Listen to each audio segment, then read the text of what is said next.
오늘 주일 낮 예배를 정말 하나님이 사랑하시는 우리 한마음교회 제1, 2 남전도회 헌신 예배로 드리게 하심을 정말로 성축하며 감사함을 드리겠습니다.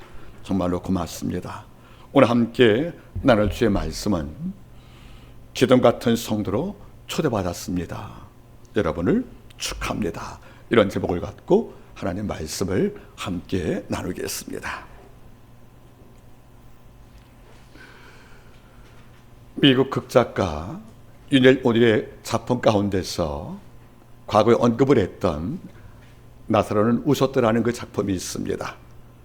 어제 블로그에 올린 글이지만 한번 제목을 따라 읽겠습니까? 나사로는 웃었다. 참 작품이 깊고 심오합니다. 내용인즉 베다니 출신의 나사로가 중암병으로 사망을 했고 이걸 안 주께서 오시어서 그를 다시 살리셨습니다. 이른바 죽은 지 나흘 되어 썩었던 나사로가 살 경우에 본인도 놀랬고 그의 가족도 놀랬고 온 마을이 다 놀란 것입니다. 어느 날 나사로가 마을로 돌아온 그 현장을 바라볼 때 얼마 전 장례를 통해서 매장한 자가 마을에 들어왔으니 얼마나 놀랐겠습니까? 마을 사람들이 그를 찾아와서 질문을 쏟아붓습니다. 이런 내용들일 거예요. 죽음이 안 두려웠느냐고, 또는 죽은 이후에 어떤 세상이 있었느냐고, 또는 죽으머니 기분이 어떠냐고, 이런 많은 질문할 경우에 나사로가 한마디를 합니다. 이미 죽었다 산 자기 때문에 더 이상 들을 게 없는 거예요. 그는 말하지요. 죽음은 없습니다. 단지 죽음이란 영생의 주를 만나기 위한 관문을 따름이지 죽음 자체는 아무것도 아니라고 늘 웃고 다니는 거예요. 돈 때문에 탐욕을 부려도 그걸 바라보고 웃기만 하고, 누가 다툴 때 굳이 저럴 필요가 없는데 왜 싸울까 하고 웃기만 하고, 그래서 별명이 바로 웃는 나사로였다는 것이 아니겠습니까? 이러니까 일부는 이게 마음이 상한 거예요. 그래서 시비를 걷습니다. 왜 이렇게 실없느냐고, 뭐가 좋아 웃느냐고. 하지만은 그는 말하지요. 저는 가장 좋은 걸 받고 가장 귀한 걸 만나봤고 가장 아름다운 것을 경험했기 때문에 전 이 땅에서 좋은 것도 없고 이 땅에서 두려운 게 없다고, 이런 자에게 남은 것이 웃음밖에 없지 않느냐고 늘 웃고 있는 거예요. 이 소식이 로마 황제 귀까지 들어갔습니다. 이 티베리우스 황제의 별명은 발정난 염소, 도끼 잡은 황제인데 이런 악한 왕이 웃고 다니는 나사로가 마음에 안 든 거예요. 그를 체포해서 법정에 세웠습니다. 그리고 황제가 말합니다. 내가 너한테 두 가지 선택을 주마. 네 괴상한 울음을 버려서 내 백성을 살 것인지 계속 웃다가 나한테 죽을 것인지 결정하라고. 그런데 그 엄숙한 순간에 나사로가 또 웃는 거예요. 황제가 속이 뒤집혔다는 겁니다. 다시 묻습니다. 네 웃음을 멈추지 않으면 내가 널 죽여버릴 것이라고. 이런데도 그는 이렇게 말합니다. 황제여, 나는 영원한 왕을 만나봤기 때문에 당신의 협박과 칼의 죽음이 좁지 않다고, 내가 당신께 보일 것은 웃음밖에 없다고. 황제가 바보가 아니잖아요. 죽인다 끝날 문제가 아니거든요. 석방을 시킵니다. 그래서 그의 별명이 황제도 꺾지 못한 사람으로 남은 것이 아니겠습니까? 왜 제가 오늘 남전도회에 나사로가 웃었단 말을 설교 서문에 삼았을까? 이유가 있다는 겁니다. 우리가 웃고 있다는 것은 모든 감정의 총체입니다. 여러분, 이 땅을 살 때 냉정히 말하면 슬픈 날이 많잖아요. 여러분, 시인 모세가 뭐라 했습니까? 인생이 70이요 강건은 80이라도 그 연쇄장이 슬픔과 수고밖에 없다는 거잖아요. 우리가 이 땅을 살 때 80을 살더라도 삶의 내용이 뭐라는 거예요? 연쇄 자랑이 슬픔과 수고라고. 우리는 살아봤지 않습니까? 삶 만만치 않은 것이고 무겁단 말이에요. 이런까지 우리 얼굴에 웃음? 정말 지겨럽다는 거 아니겠습니까? 이런데 나사로는 생명을 경험한 거예요. 부활을 경험한 거예요. 영생의 주를 만나고 돌아온 거예요. 이러니까 그는 웃고 사는 것밖에 없다는 이 감사의 증거로 늘 어려움 속에서 웃어왔던 그 모습을 통하여 모든 베다니 마을에 감동을 준 것을 경험한 것이 아니겠습니까? 저는 오늘 말씀의 제목을 기름 같은 성도로 여러분을 초대했습니다는 말씀을 제목으로 삼았습니다. 어떤 자가 기름 같은 성도냐? 어떤 자가 기둥같이 놀라운 성도냐? 이것은 바로 웃을 수 있는 성도라는 겁니다. 역경과 고난 속에서 범사에 감사를 통하여 웃음의 방법으로 내 감정을 표현한 그 사람들, 그래서 손뼉을 치며 찬양하고 내 슬픔을 춤 만들 여호와를 기억하여 찬양하는 이런 노래하는 그 백성, 웃는 백성보다 영적 거장이 어디 있을 것이며, 이런 정보다 한 가정과 한 공동체와 교회의 기둥으로 쓰임할 성도가 어디 있겠냐, 그런 말인 거예요. 오늘 저는 제1남전도회 여러분들께서 교회뿐만 아니고 어느 공동체 소속에 가도 정말 기둥같이 쓰임받는 이런 종으로 불림받기를 먼저 간곡히 부탁을 드리겠습니다. 오늘 성경 말씀 바라볼 때 바울은 이리 말하는 거예요. 우리가 하나님의 은혜를 받았다. 그 이후에 모든 사람에게 기둥같이 여기는 야고보, 게바, 요한을 만났고 그가 나와 함께 교제에 악수했다고 말하는 거예요. 여기서 여러분들 수사학적으로 이 사도 바울은 그 당시 초대교회의 지도자였던 바로 야고보, 게바, 즉 베드로, 요한을 뭐라 불러요? 기둥 같은 성도로 불렀다는 거 아니겠습니까? 그런데 성경 원문은 조금 더 달라요. 기둥같이 여긴단 말이 아니고 이렇게 나와요, 여러분들. 기둥처럼 존중을 받고 있는, 기둥처럼 존귀 대접받는, 그리고 기둥으로 칭찬받고 유명한 이런 말이 포함되어 있거든요. 이 말을 우리 문장만은 이런 말일 거예요. 내가 와보니 모든 성도가 베드로, 야고보, 그리고 요한을 어찌 불렀냐면 이 땅 그 어느 것도 꺾을 수 없는 기둥 같은 믿음 때문에 모든 자가 존중하고 사랑하는 일꾼이라고 칭했다는 것이 아니겠습니까? 여러분, 참 놀라운 말이에요. 기둥 같은 성도로 인물로 추앙을 받고 있다. 기둥 같은 존재로 모든 자에게 존경을 받고 있다. 이 말보다 귀한 게 어디 있겠냐, 그런 말이에요. 이언자 이사는 뭐라고 그랬어요? 인생을 상한 갈대요 꺼져가는 심지라고 그랬거든요. 여러분, 갈대 갖고 기둥 만들지 못하잖아요. 쉬 꺾이니까. 심지 갖고 여러분들 태양을 대신할 수 없지 않습니까? 심지는 곧 소멸되는 것이니까. 그런데 인생 자체가 하나님 평가할 때는 꺼져가는 심지예요. 그리고 상한 갈대예요. 어디 가도 유용함이 없는 쓸모없음의 대명사인데 오늘 성경은 그의 인물을 이리 평가하는 겁니다. 그는 기둥과 같이 존중을 받고 있다고. 우리 궁금합니다. 어떻게 살았길래 기둥 같은 존귀함으로 모든 자의 입에서 회자가 되었을까? 여러분, 다시 말할게요. 누구를 만났는데 10년 만에 만났어.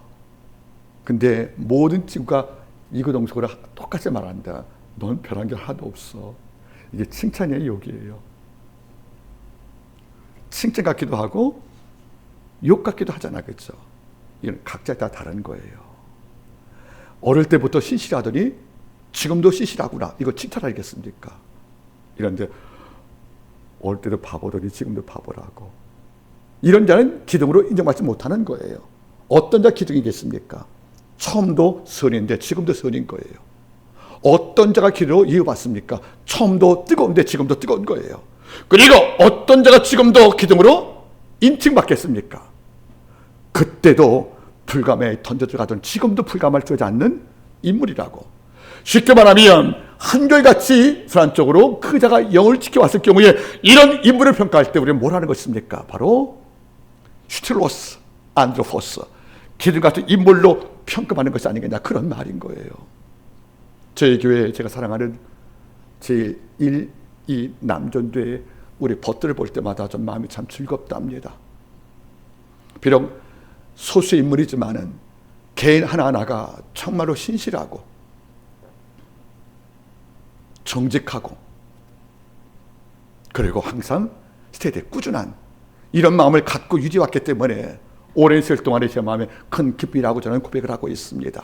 오늘 이 부분 제1, 2남조가 지금도 잘해왔으나 앞으로 더욱더 진보되기 위해서 필요한 것은 기둥되기 위한 조건들을 함께 나누시면서 오늘 말씀을 함께 증거하기를 원합니다.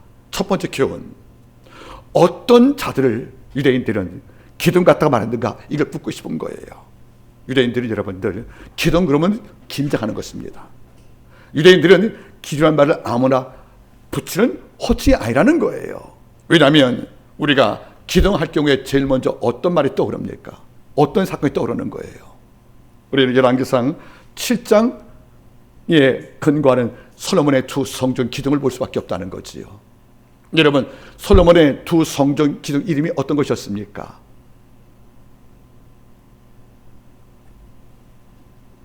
오른쪽은 야긴, 왼쪽은 보아스 아니겠습니까? 솔로몬 성전의 두 입구의 기둥이 함께 이걸 받치고 있는 거예요. 이런데 솔로몬은 기둥에 이름을 붙인 것입니다. 바로 오른쪽 입구는 바로 야긴, 하나님이 세우셨다. 왼쪽 입구의 기둥의 이름은 보아스, 그 안에 능력이 넘친다, 그런 말이거든요. 이러니까 성전 입구에 두 가지 이름이 붙은 거예요. 이 성전을 누가 세웠다는 것입니까? 주가 세우신 그분의 집이라는 거예요. 그리고 이 안에는 우리가 출입하지만은 하나님의 영이 임하는 능력 공동체라는 것이 바로 그 성전의 그 느낌을, 내용을 상징하는 두 기둥 이름이 아니겠냐는 것입니까? 이런 깔에 유대인들은, 성전 민족 히브리인들은 기둥 그러면 제일 먼저 뭘 떠오르는 거예요? 야긴과 보아스인 거예요. 그가 있으면 네 인생은 그가 널 세운다. 네 안에 능력이 있다. 이런 깔에게 이런 거룩한 호칭을 사람에게 쉽게 붙이지 않기 때문에 그 사람들이 이 기둥 같다는 말을 최고의 찬사와 박수를 듣고 있다는 것이 아니겠습니까? 예외적으로 구약 기록을 바라보면 구약에서 유일하게 기둥으로 평가받는 인물이 있습니다. 누굽니까 여러분들? 다니엘, 하나냐, 미사엘, 아사라. 누굽니까 여러분들? 다니엘의 세 친구란 말이에요. 우리가 바로 사드락, 메사, 아벤, 이것은 그 바벨론 이름이고 원래 유대 이름이 무엇입니까 여러분들? 바로 그 이름은 바로 하나냐, 미사엘, 아사라였거든요 여러분들. 그 네 인물은 포로 공동체에서 바벨론 포로가 돼서 어려움당할 때 끝까지 믿음을 지켰던, 불가마에 던짐을 당해도 네 번째 사랑과 춤을 추었던 바로 그 역사, 믿음을 지켜서 전 가끔 이렇게 느껴요. 한번 따라하겠습니까? 다니엘 세 친구의 믿음은 풀무불의 뜨거움보다 더 뜨거운 믿음을 갖고 있었다.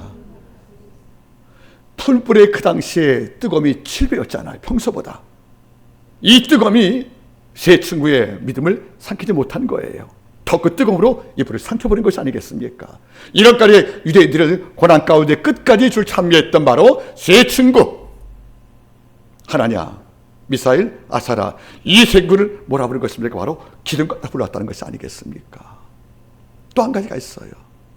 이스라엘 땅 소아시아는 지진 상습지대거든요. 매일 수차례 지진이 있고, 대지진, 이른바 투르키, 터키 지역은 여러분들 지진이 보통 일주일에 2번씩 온다는 거예요. 이 지역이 바로 개인적 칠뚝교회가 아니겠습니까?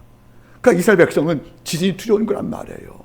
그런데 같은 지진이 발생해도 우리가 생존 가능하려면 견고한 기둥이 필요했단 말이에요. 기둥의 튼튼 여부가, 견고한 여부가 지진 났을 경우에 집 전체 식구가 사망하는 것인지 우리가 보호하는 것이 거기서 결정되는 것이 아니겠습니까? 그러니까 기둥으로 뭐가 떠오르는 거예요? 우리 가정을 지키는 버팀목이라는 겁니다. 그래서 내 가정이 동일한 지진 속에서 우리 온 가족이 무사했다. 그럼 뭘 바라보는 겁니까? 우리 가정에 무엇이 연결했다는 것이에요? 기둥이. 그래서 유대인들은 기둥 그러면 우리 삶을 위기에서 건지는 버팀목으로 알고 있다는 것이에요. 그럼 잘 보세요. 야긴 보아스의 거룩한 이름, 다니엘 세 친구만 인칭받은 바로 그 거룩한 이름, 그리고 한 집안을 지진과 엄청난 고통 속에서 이걸 지키는 버팀목인 보호목들, 이걸 구성할 때 기둥 그러면 뭐가 떠오르는 거예요? 정말 위대하고 탁월하고 머리는 존재임을 암시하는 것이 아니겠습니까? 이 호칭을 지금 바울이 누구에게, 여러분들? 베드로, 야고보, 요한에게 했다는 거 아니겠습니까? 그럼 궁금한 거예요 여러분들. 아니, 베드로와 야고보, 요한이 뭘 했길래 이런 명칭을 얻은 것인가? 전 여러분께서, 우리 남전대 여러분께서 바로 이 명칭을 얻기 위한 그 일을 함께 듣기를 바랍니다. 먼저 여러분들, 야고보가 제일 언급이 됐어요. 여기 야고보는 예수님의 동생이었어요. 친동생.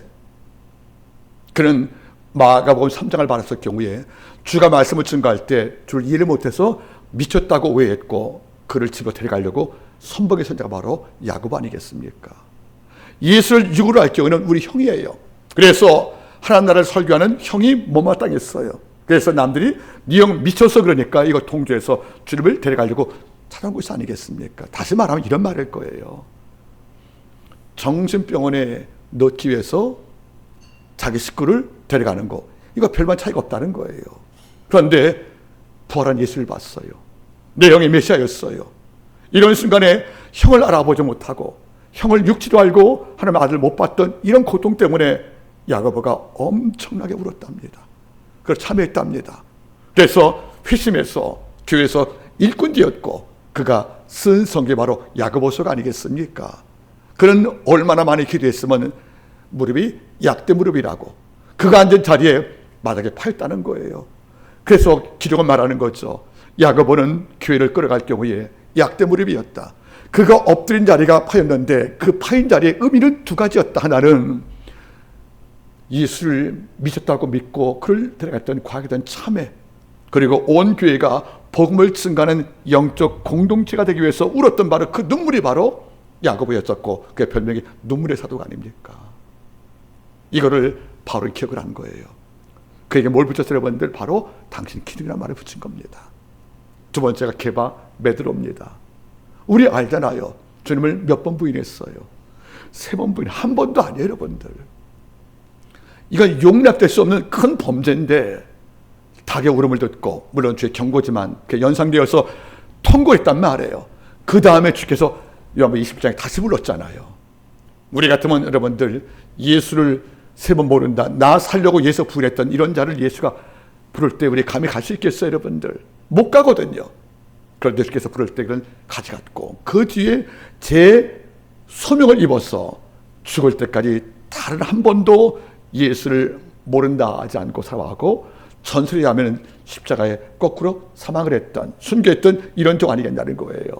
더 무서운 것은 호숫가에서 많은 고기를 잡았어요. 주께서 깊은 데 던져볼까? 던져보니까 방금 전까지 갈릴리 어부 전문가였던 내가 훑어서 없었던 이 호숫가의 밑바닥에 고기가 금을 찢겨난 거 잡혔잖아요. 내가 못 봤던 고기를 목수가 봤다는 거예요. 여러분, 제가 설교했지 않습니까? 베드로의 직업은 뭐죠, 여러분들? 전문 어부, 프로 어부예요. 주님의 직업은 뭐죠? 목수예요. 목수가 바닷길, 물길 고기를 알까? 어부가 잘 알까? 어부잖아요.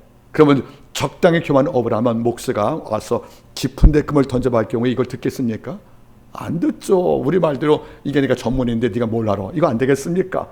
이런데 전문 어부가 실패를 경험한 다음에 마음을 낮추고 목수의 충고를 듣고 금을 던졌다. 이른바 어부가 목수의 말 들은 거예요. 고기잡이에서. 할 수 있겠어요? 안 되는 문제입니다. 그런데 했다는 겁니다. 여기서 베드로의 아름다움이 있는 거예요. 바다는 내가 더 잘 알아. 생선과 어부 작업, 이른바 추로 작업은 내가 전문가인데 목수로는 산에 있고 나는 바다에 있어. 그럼 바다에 산 내가 고기를 알겠어, 산에 거하는 네가 알겠어. 이런 논쟁이 없었다면 금을 낼 수가 없다는 거예요. 이런데 실패한 이후에 점수를 배운 거예요. 네, 무지를 배운 거예요. 그래서 기쁘게 금을 던져올 때 고기가 잡혔거든요. 여기서 봤던 이 베드로의 순전함을 볼 때 기둥 아니겠어요? 더 놀란 것은 뭐예요? 가득 찬 고기 잡은 다음에 기뻐했습니까? 참회했습니까? 참회했잖아요. 우리는 그분을 봤으니까 어때요? 이제 만선 채웠으니까 이걸 업 한 장에 넘기면 큰 돈 벌지 않겠습니까? 기쁘니까 우리가 춤을 추는 게 맞잖아요. 이런데 성경은 말씀한 거예요. 그물에 찢길 만큼 많은 고기를 얹을 때 베드로가 예수의 발 앞에 엎드려 말하기를 주여 나를 떠나소서 난 죄인이라고 참회하잖아요. 이게 무슨 맥락이에요, 여러분들? 이런 거 제가 설교했잖아요. 내가 못 봤던 고기의 물길을 알아서 이걸 평소보다 금을 찍을 만큼 걷겠다면 저 같으면 이렇게 합니다. 주님한테 우리 동업하자고. 동업하면 우리 2대1로 나누자고. 내가 배와 금을 제공할게. 당신은 이른바 핫스포트만 지정해서 금을 던지게 해줘. 이게 우리의 사업 논리 아니겠어요? 이런데 기적 보고도 춤을 안 춰요. 오히려 내가 못 봤던 고기를 본 자가 내가 못 봤던 내 심령에 죄를 보지 않겠는가 하고 참여하잖아요. 이런 자가 기둥이란 말이에요, 여러분들. 그 다음에 요한은 뭘까? 모든 자가 다 예수 부르고 도망칠 경우에 끝까지 따라간 자예요. 십자가의 마지막 남은 자가 바로 누굽니까? 요한이었거든요. 모두가 로마 황제의 징계 때문에 죽어서 예수와 멀리하는 것이 내가 살 길이야 하고 자기 각자 도생할 때에 이 요한은 예수의 십자가 끝에 있었기 때문에 주께서 뭐라고 그래요? 마리아를 맡기지 않습니까? 12 제자가 있는데 어머니 맡길 자가 누구밖에 없어요? 요한밖에. 왜? 곁에 있으니까. 요한이가 뭐라고 그래요? 어머니, 당신의 아들입니다. 요한아, 마리아가 이제 네 어머니라고. 그 말은 십자가 곁에 있다는 말 아니겠어요? 이러니까 기둥 아니겠습니까? 이런 자가 기도로 존경받는 겁니다. 여러분들 바로 이거예요. 바로 야고보 같이 한 번 실패했다고, 한 번 참여했다고 인생을 꺾여버려서 여러분들 새로운 꿈을 꾸지 못한 존재가 아니라 깊은 참여와 무릎기도 가운데서 낙타 무릎을 통해서 하나님께 다가섰던 바로 이런 인물 되는 것, 이것이 바로 하나님이 구하는 한마음교회 남전도의 영성이 아니겠습니까? 기적을 보고도 춤추기보다 우리 두려워서 엎드려 죄성을 발견하고 참여했던 바로 이런 자리에 앉는 적이 바로 진정한 기둥되어 받을 존경받을 일꾼이 아니겠냐, 그런 말인 거예요. 끝까지 모두가 두려워서 멀리했던 십자가에 가장 가까이 가서 예수의 모친 마리아를 일평생 모실 위탁을 받은 그런 충성된 일꾼, 즉 끝까지 함께한 그 영성이 바로 기댈 것이 아니겠습니까? 저는 가끔 느낍니다. 영이 맑고 속 깊고 마음이 따스한 사람 정말 보고 싶어요.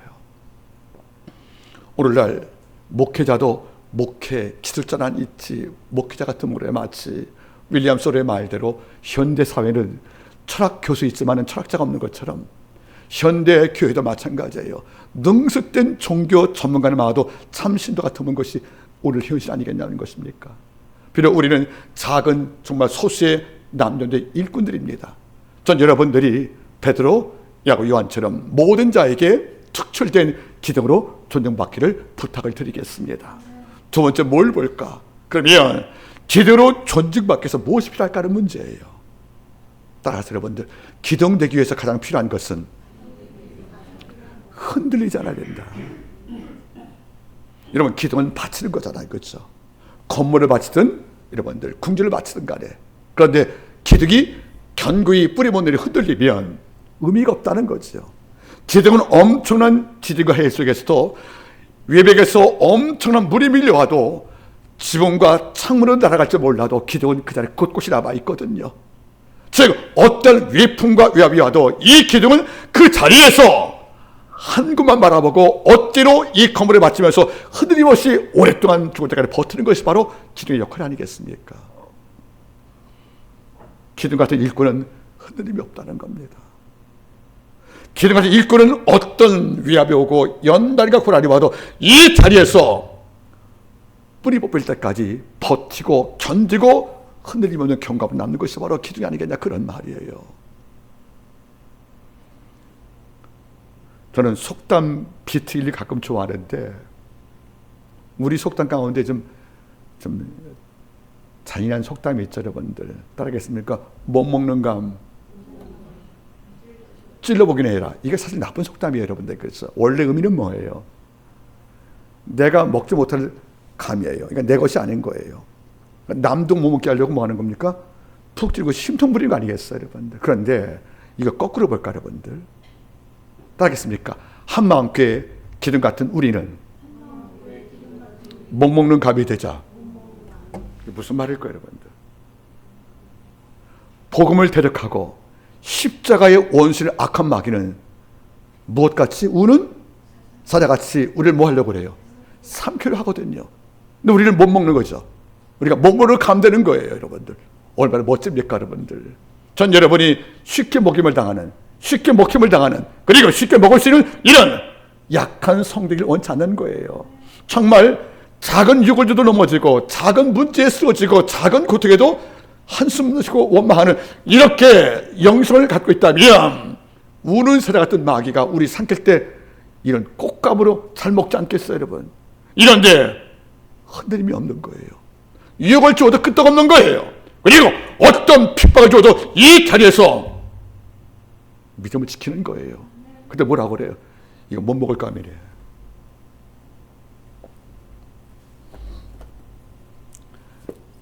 철로역조 앞으로 특강을 하겠지만, 자, 2부를 보시면 1부가 크리스찬이 천성까지 가는 과정이라면 2부는 그의 아내 크리스타와 네 아들, 이른바 마태, 사무엘, 요셉, 그리고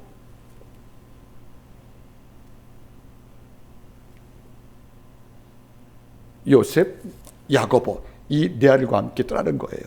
가다가 긍휼이라는 여인을 만나서 그 천성을 가는 과정인데 결국 나중에는 이 네 아들들이 이제 천성에 가는 과정에서 결혼합니다. 그래서 여러분들 바로 그 가요의 딸과 함께 결혼하고 긍휼 결혼하고 나한테 결혼해가지고 4명의 자부가 생겨요.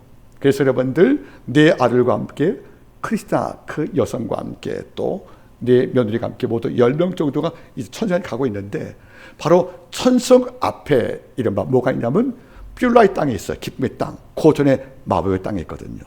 그래서 드디어 이 가족이 먼저 갔던 아버지와 남편의 그 길을 걸어가려고 2부에서 걸어가는데 뷸라의 땅이 자기 보이는 거예요. 그 건너가면 여러분들 강이 있고 바로 천국이거든요. 그런데 그 앞에 마법의 땅이 있어요. 그런데 이 땅에는 묘한 향이 흘러요. 근데 그 향을 맡으면 모두가 잠을 자게 되는 거예요. 그래서 첫 번째 제1부에서도 크리스찬이 여기서 큰 굴욕을 당하거든요. 그런데 2부에서도 봐도 그 이 가족과 함께 이 아내가 그 땅을 방문할 때 담대라는 그 안내자가 이야기하는 겁니다. 절대 자면 안 된다고, 여기서 졸지 말라고. 이런데 결심하고 들어가는 순간에 앞을 바라보니까 두 인물이 자고 있는 거예요. 그러니까 앞에가 순례자 아니겠습니까? 한 사람의 이름은 부조이, 그 다음 이름은 무심, 무모. 이 두 아이가 잠을 자는 건데 깨고도 아니라는 거예요. 이미 죽었다는 거죠, 여러분들. 그런데 조금 더 가니까 불굴에 용사하는 그 사람이 땅을 바라보고 눈물로 기도하고 있는 거예요. 하나님께 도움을 구하는 거예요. 그 순간에 크리스타가 부릅니다. 당신 누구시냐고. 내 이름 불굴의 용사라고. 여기서 뭘 기도하는 것이냐 물어보니까 눈을 딱 뜨니 없네 그러는 거예요. 그럼 뭐가 있었다는 거 아니겠습니까? 여기 뭐가 있었습니까? 물어보니까 바로 이른바 마담 버블, 커플 마담이 있었다는 거예요. 커플 마담이. 얘는 누구냐? 마법당을 만든 주인이라는 거예요. 이 여인은 네 가지 갖고 있다는 거죠. 하나는 미색, 정말 예뻐서 우리 눈을 호리고 지갑이 떼요. 오라면 향락을 주겠다는 거예요. 또 여러분들 여인에게는 향이 있어요. 여러분들 육체 지금 아니겠습니까? 또 나가서 여러분들 여자에게는 무엇이냐면 여러분들 노리문화가 있는 거예요. 이걸 줄 테니까 이 땅에 놀자고 유혹하는 거예요. 그런데 앞에 무모하고 부주의는 여인이 제안한 모든 것을 먹다가 이미 죽어버린 것이고 불굴의 용사는 이걸로 싸우려고 하다 보니까 안 되니까 없죠. 울다가 지금 만나게 되는 거예요. 여러분들 이런 뭘 느끼지 않습니까? 뷸라의 땅 천국을 앞두고 나서 그 앞에 무엇을 우리를 잠들게 만드는, 그래서 우리의 시선을 여인의 미모, 여인의 향락, 여인의 향기, 여인의 돈, 여기에 우리 시선을 갖게 해서 날 흔들을 이런 유혹에 넘어지고 있기 때문에 그들이 여러분들 어려움 당한 것이 아니겠냐, 그런 말인 거예요. 여러분 잘 보십시오. 기둥은 흔들리지 않는 거예요. 내 곁에 무엇이 속삭여도, 때로 잘못된 이달이 와서 속삭여도, 내 귀에 여러분들 이 땅에 쾌락의 숨소리가 들려도, 이 땅을 살아갈 때 좋아 보이는 많은 것들이 황금이 날 유혹하여 진리와 함께 이걸 바꾸려고 시도할지라도 우리는 흔들리지 않는 거란 말이에요. 뷸라의 땅을 앞두고 왜 그 앞에 마법 땅을 존 보존은 배치했을까? 이유가 있는 거란 말이에요. 여러분들 우리 구약에서 뭘 봐요? 아간의 죽음 바라보잖아요. 아간의 죽음들. 아간 여러분들 전투에서 이겼던, 여리고 전투에 이겼던 여러분들 무엇을, 외투 몇 벌과 금 몇 기를 장막에 감춘 거예요. 모세가 이야기할 거예요. 여호수아가 이방 땅에서 얻은 첫 재물은 하나님께 될 것이니까 개인으로 취득하지 말라고 이 명령 어기고 은과 금과 화려한 옷을 장막에 감춘 거란 말이에요. 결국 이것이 발각되어서 그와 함께 모든 가족이 함께 죽을 면치 못한 거 아니겠습니까, 여러분들? 그 무슨 말이에요? 약속의 땅이라는 거대한 폼을 두고도 잠시 우리는 황금과 옷 색깔에 미혹되었다. 이게 뭘 말씀하는 거예요? 더 큰 즐거움 때문에 우리는 지금의 약간 즐거움을 포기하는 것인데, 더 큰 행복을 알기 때문에 이 땅 행복을 우리가 절제하는 것인데, 그들은 지금 행복에 몰입하려고 더 큰 영광을 포기한 것이 아니겠습니까? 여러분이 가장 드릴 것입니다. 물론 기둥은 떠받친 위치니까 무겁고 어렵고 버거운 것은 맞는 거예요. 여러분들 썩가리 같은 이런 작은 창살 같은 경우야 무게를 감당할 만한 이런 직분은 아니잖아요. 그런데 기둥은 한 건물 전체를 받치고 있는 무게에 대한 반응이란 말이에요, 여러분들. 왜 안 어렵겠습니까? 이 땅에서 제일 무거운 직업이 가장이에요. 대통령보다 어려운 것이 가장 직업이에요. 그런데 가장은 사표도 못 써요. 어떤 가정이 무겁다고 집을 떠나겠습니까? 여러분들 어떤 군사가 훈련 어렵다고 병영을 탈영하겠습니까? 여러분들 이건 아니란 말이에요. 이만큼 기둥은 바로 견디고 흔들림 없는 영적 상태를 요구하는 것인데, 이거를 깨기 위해서 이걸 파괴시키려고 여러분들 악한 망은 지금도 거품 마담처럼 내 곁에 와서 하나씩 이렇게 던져버리는 거예요. 주님 보고도 너 돌떡으로 만들어 볼래? 한번 던져본 거예요. 주님한테 여러분들 높은 데 띄어서 네 능력을 과시해보래요. 주님한테 내게 절해서 십자가 죽음 없이 영생을 잃어보라는 거 아니겠습니까? 이걸 툭툭 던질 때 우리는 말하는 겁니다. 그건 아니라고. 우리는 그럴 수 없다고. 이것이 뭐죠? 기둥 아니야 그런 말입니까? 한번 돌아봤어요. 흔들림이 없다. 눈길을 단데 안 준다. 여러분 10명 낳은 자 사건 알죠, 여러분들? 그렇죠? 10명 다 치유받은 거예요. 근데 9명은 그냥 가고 1명이 돌아왔대요.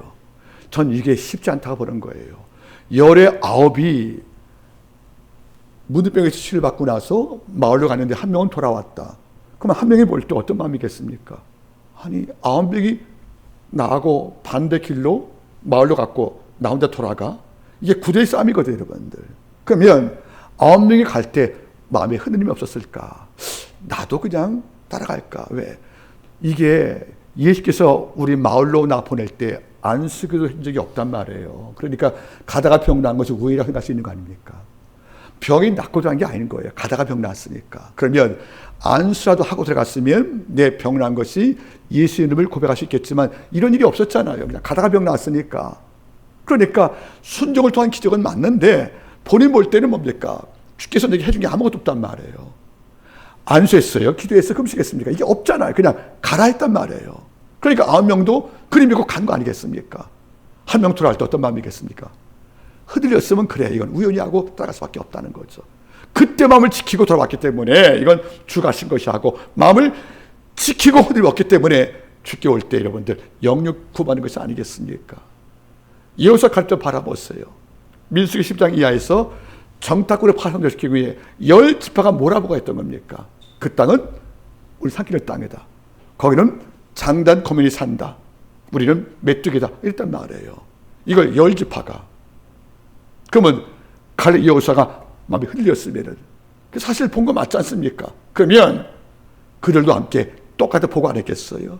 그런데 흔들림이 없잖아요. 끝까지 믿음을 지키잖아요. 그래서 하는 말이 뭐죠? 그 땅은 악한 땅이 아니다. 젖과 꿀이 흐른다. 그 땅은 우리가 메뚜기 아니다. 우리 밥이라고 이걸 전복시키지 않습니까? 이게 뭐죠? 흔들렸다면 이런 말을 못한다는 것이 아니겠습니까? 다윗도 흔들리니까 바스바 취했잖아요. 여러분, 일꾼은 흔들림이 없이 한다는 뜻이에요. 오히려 간 일꾼이기 때문에 악한 자가 툭 뜯어지는 이런 유혹에 항상 노출된 것이 아니겠습니까? 제가 3년 전에 설교했습니다. 영성을 위해서 모두 5개 깨가 필요하다고. 5개 깨. 기억났습니까? 5개 깨. 고맙습니다. 기억 못해서. 자, 첫 번째 따라 여러분들, 깨져라. 두 번째는 깨달아라. 세 번째는 깨끗해라. 네 번째는 깨어있어라. 다섯 번째는 깨물어라. 어디를 하늘을. 하늘 깨물어 비가 오는 거예요. 농부들 말대로. 여러분, 시인 박준 씨가 뭐라고 그랬습니까? 태백의 아이들은 한 번 울기 시작하면 자기 몸통보다 더 크게 운다고. 그 조그만 아이가 울 때 여러분들 크게 우는 거예요. 몸통 이상 가는. 이게 뭐죠? 하늘 깨무는 거 아니겠습니까? 농부를 말하는 거예요. 비 안 올 때 하늘 깨물어야 한다고. 무슨 말이죠? 하늘에게 도움을 청하라는 거예요. 젖먹이 아이가 젖 안 나올 때 엄마의 가슴을 깨무는 것처럼 젖달라고. 이게 같은 말 아니겠어요, 여러분들? 우리가 일평생 나를 깨져야 된다면, 내 오만, 내 욕망이 다 깨지지 않으면 우리는 흔들리거든요. 우리는 깨달아야 되는 거예요. 말씀을 듣고 내 영적 위치를 알고 내가 무엇을 기도하고 무엇을 할 것인가를 깨닫지 못하면 우리 흔들림에 놓칠 수밖에 없다는 거예요, 여러분들. 그리고 깨어있어야 돼요, 여러분들. 언제까지 잠을 자겠어요, 여러분들. 그리고 여러분들, 우리는 깨끗해야 돼요. 악을 좋아하면 죄질 확률이 많아지는 것이니까 마지막 깨무는 것이 아니겠습니까? 이런 5가지를 우리가 장독 때 준비하든 내 방에 놓든 이런 영성을 우리가 취득할 때 우리는 거품마담으로 상징되는 이런 악한 자 유혹에서 우리가 충분히 사는 것이 아니겠습니까? 솔로몬도 그 지혜를 갖고도 넘어진 거 보세요. 하나님께서 솔로몬의 우상 숭배 때 분노했다고 말하거든요. 그 지혜로운 자가 부도 있고 지혜도 있고, 여러분들 학문도 탁월한 그 사람이 우상 숭배에 빠져서 여러분들 이방인을 아내를 취했다. 이거 왜 그래요, 여러분들? 깨우지 못한 거란 말이에요. 여러분, 부탁을 드리겠습니다. 여러분은 귀한 보석이에요. 하지만 기도이기 때문에 책임도 막중하다는 거 아니겠습니까? 이런 까닭에 싫다고 버리는 거 누가 못하겠습니까? 하지만 이 일이 내 이름으로 내가 가정을 지키는 걸 쓰고 내가 교회를 지키는 걸 쓰고 내가 있는 처소를 지키는 것인 것은 마땅한 것이 아니겠습니까? 말씀을 제가 맺기를 원합니다. 야고보, 게바, 요한을 바울은 언급했습니다. 기둥같이 존중하는 성도라고. 기둥은 그냥 되는 것이 아니라는 거예요. 단단한 목질, 그리고 한 곳에 오래 버틸 만한 인내력들, 그리고 견고함들, 그리고 다른 곳에 시선두지 않는 이런 집중력들, 이것이 함께할 때 비록 기도의 사역을 감당하는 것이 아니겠습니까? 여러분께서 향후 가정과 교회에서 기둥되어서 정말 5가지 깨를 준비해서 흔들리지 않는 성도가 되어서 모든 자에게 존중받고 하나님 나라에 멸류가 있으시기를 간곡히 부탁을 드리겠습니다. 기도하십니다. 하나님, 귀한 일꾼인지라, 귀한 직분인지라, 또는 기름 같은 성도인지라 온갖 유혹이 많고 미혹이 많고 이를 흔들기 위한 영적 공작이 많은 걸로 우리는 알고 있습니다. 주여, 귀한 백성들, 우리 제1, 2 남녀대 기름 같은 우리 성도분들께 하나님이여 지혜를 주시고 5가지 깨를 주시옵소서. 주여, 늘 깨어있게 하시고 깨지게 하시고 깨끗하게 하시고, 하나님 아버지여, 더 나가서 이 종들이 하나님 앞에서 깨물게 도와주시고, 아버지여, 그 심령속에 깨닫게 도와주시를 간절히 원합니다. 이런 영성을 통하여 그 누구도 흔들 수 없는 기둥되어서 가정과 교회 일꾼될 것을 하나님께 간절히 의뢰드리며 모든 말씀을 예수님의 이름으로 기도드리옵나이다. 아멘.